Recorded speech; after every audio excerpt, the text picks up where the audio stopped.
6 bantuan sosial dari pemerintah masih bisa dicairkan mulai awal bulan Ramadan ini hingga menjelang Hari Raya Idul Fitri.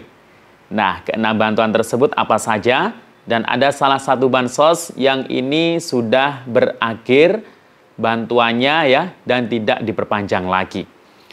Dan juga daftar nama-nama para keluarga ini sudah pada masuk ya, nama-namanya di playlist ya di akun milik pendamping sosial PKH. Dan nantinya nama-nama yang sudah masuk daftar tersebut akan disurvei satu persatu, akan didatangi ke rumahnya masing-masing. Nah, kira-kira kriteria keluarga yang seperti apa yang nantinya akan berpotensi atau kemungkinan tidak layak lagi mendapatkan bantuan. Dan ada juga kebalikannya, keluarga yang mungkin belum dapat bantuan juga berkesempatan untuk mendapatkan bantuan sosial. Bagaimana usul selengkapnya? Simak terus videonya sampai akhir. Jangan kemana-mana, kita intro dulu.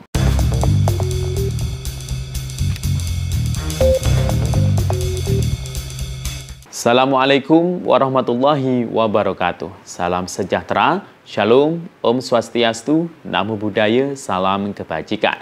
Sobat YouTube, kembali lagi di channel saya, Sukron Channel. Apa kabar semuanya? Semoga semua dalam keadaan sehat dan dimudahkan rezekinya. Amin. Pada video kali ini kita masih membahas soal bantuan sosial. Nah, mulai awal bulan puasa atau Ramadan ini hingga menjelang Hari Raya Idul Fitri atau Lebaran ya di tahun 2025 ini, berikut saya rangkum ada 6 jenis bantuan dari pemerintah yang masih bisa cair ya mulai awal Ramadan ini hingga menjelang Hari Raya Idul Fitri. Karena bantuan tersebut apa saja? Nah, juga ada bantuan yang di stop atau tidak dilanjutkan lagi mulai awal puasa atau Ramadan ini. Bantuan apa kira-kira ya? Dan juga akhirnya nama-nama keluarga ini yang sudah masuk daftar, ini sudah masuk di playlist ya di akun milik para pendamping PKH yang nantinya nama-nama tersebut ya akan didatangi ke rumahnya masing-masing oleh para pendamping PKH untuk disurvei kembali. Nah, siapa saja kriteria para keluarga penerima manfaat yang nanti akan disurvei, apakah nanti akan berpengaruh terhadap bantuannya? Ya, ini kemungkinan seperti itu ya. Nanti akan berpengaruh terhadap lanjut tidaknya bantuannya dan juga mungkin ada yang menerima bantuan sebagai penerima baru.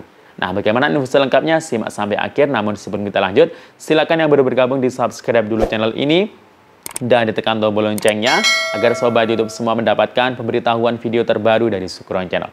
Dan jangan lupa di-share di berbagai media sosial dan di-like apabila sobat YouTube suka dengan video ini. Oke sobat YouTube, kita lanjutkan pembahasan pada video kita kali ini. Nah sobat YouTube, di awal bulan suci Ramadan ini ada 6 jenis bantuan dari pemerintah yang masih bisa dicairkan ya. Yang pertama adalah bantuan program Keluarga Harapan atau PKH tahap 1 untuk periode bulan Januari hingga Maret 2025 bagi yang belum cair atau memang mungkin masih terjadwalkan untuk penyaluran.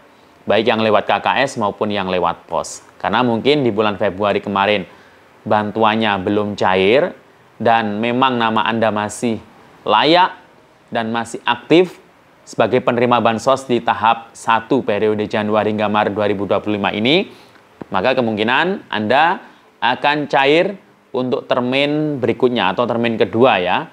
Ya perkiraannya ya di bulan Ramadan ini, di bulan Maret, karena Maret ini masih merupakan periode salur tahap 1 ya untuk PKH-nya. Yang kedua adalah bantuan sembako atau BPNT. Sama kayak PKH tadi ya, untuk tahap 1 periode Januari hingga Maret 2025 bagi yang belum cair bantuannya.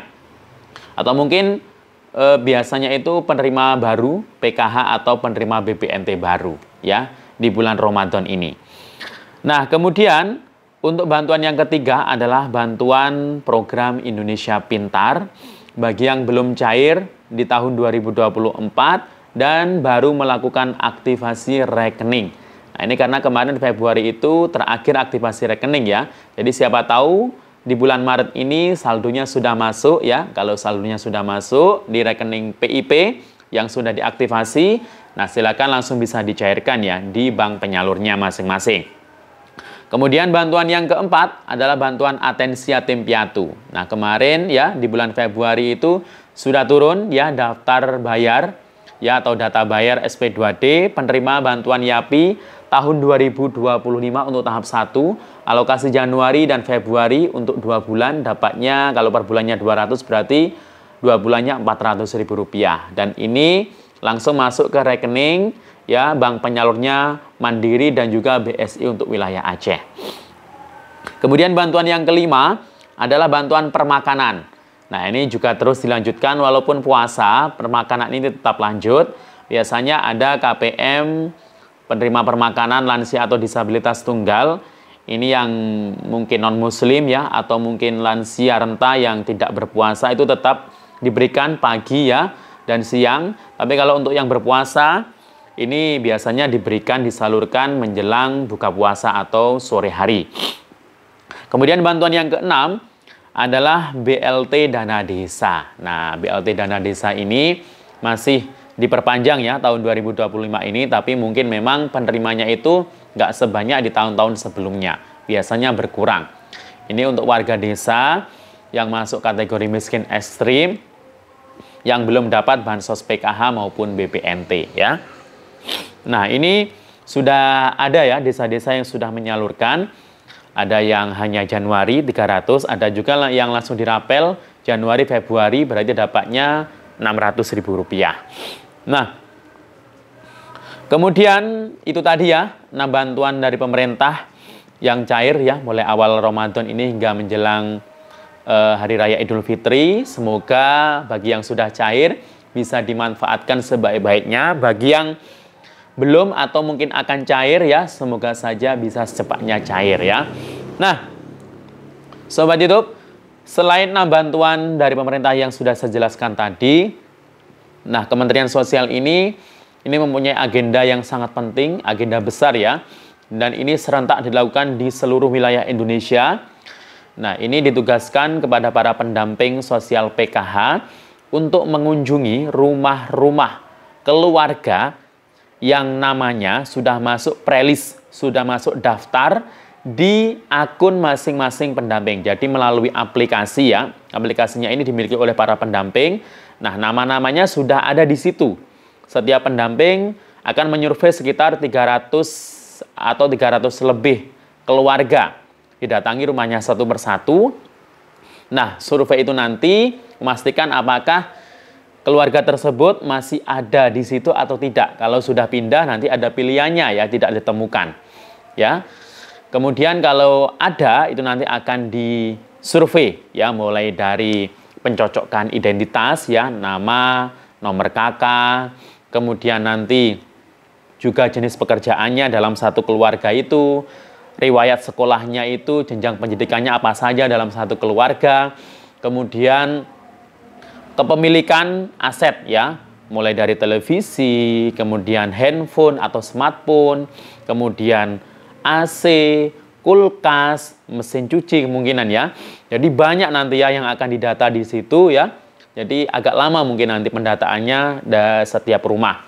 Juga mungkin aset ya, seperti sawah. Kemudian juga sepeda motornya ada berapa, biasanya seperti itu. Apakah ada mobil atau tidak ya di rumah tersebut. Kemudian juga disurvei dari lantai dan dinding rumah itu terbuat dari apa. Dan akan difoto ya. Akan difoto ya untuk rumahnya baik dari dalam maupun dari luar ya. Jadi itu nanti akan dilaporkan ya.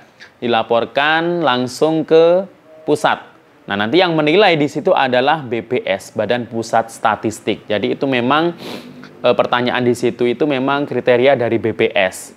Nah, nanti dari BPS akan di-ranking tingkat kemiskinannya.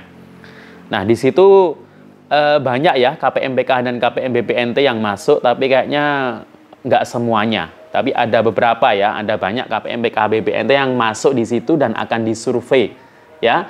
Nah, itu nanti berpengaruh terhadap bantuannya di tahap 2 dan selanjutnya.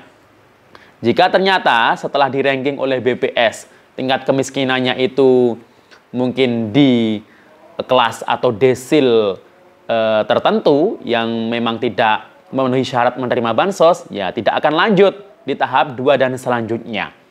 Sebaliknya, mungkin ada keluarga yang selama ini belum dapat bansos, sedangkan masuk data survei tadi, ternyata memang masuk kriteria miskin atau mungkin desil 1 atau kelas paling miskin. Nah, itu nanti bisa dapat bantuan sosial. Nah, itu ya.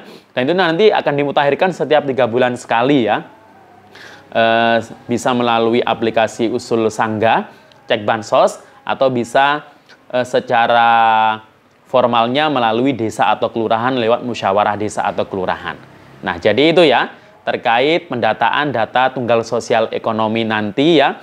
Jadi ini bukan mendata atau mengusulkan warga baru yang belum dapat bansos. Akan tetapi kegiatan ini adalah mensurvei, memverifikasi ya keluarga yang mungkin sudah masuk DTKS ya.